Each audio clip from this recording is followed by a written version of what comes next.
Acts chapter 24.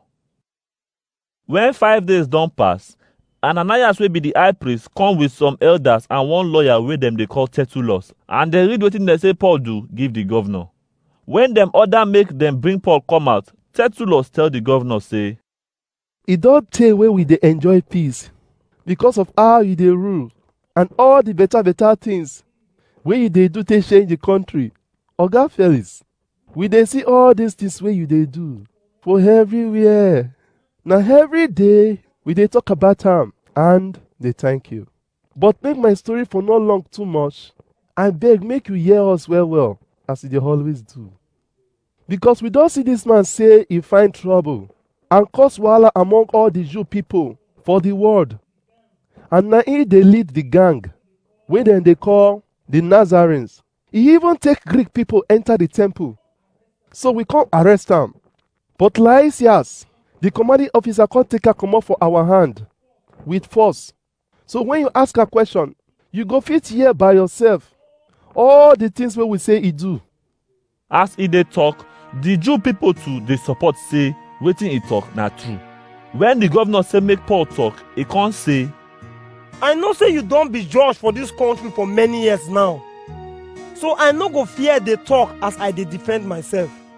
As you go fit check for yourself, e never pass 12 days now wey I go Jerusalem go worship. Dem no see me dey argue with anybody or dey gather crowd for the temple veranda or inside the synagogue or even for the old town. Dem no fit show you the offense wey dem accuse me say I commit. But I go let you know say I dey worship the God wey our grandpapa dem dey worship as their tradition talk, wey these people say na one kind gang. Dem believe everything wey the law talk and wey the prophets write down. I get hope for God, the kind one wey these men get too, say one day people wey don die, whether na bad or good people, go wake up. Na because of this I dey always try my best to get clean belle for God and people front.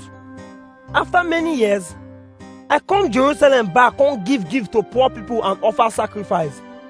This na wetin I dey do when dem see me for the temple.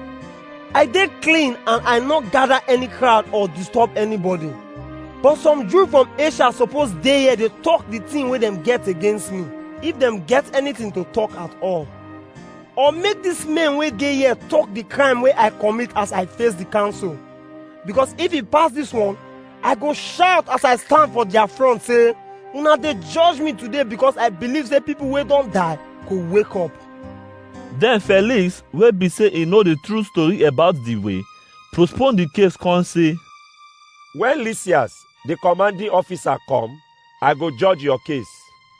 He come order the soldier oga make he guide Paul, but make he give am small freedom and make he not drive him friends if they wan give am anything.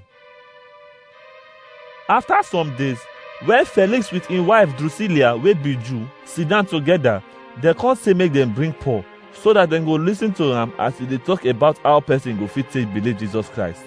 Fear catch Felix as Paul dey talk about the good news, self-control, and how God judgment go take come.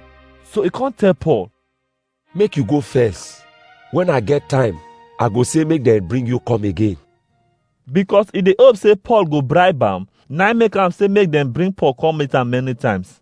After 2 years, Porcius Festus take over from Felix, and because Felix wan make the Jew people happy, he come leave Paul for prison.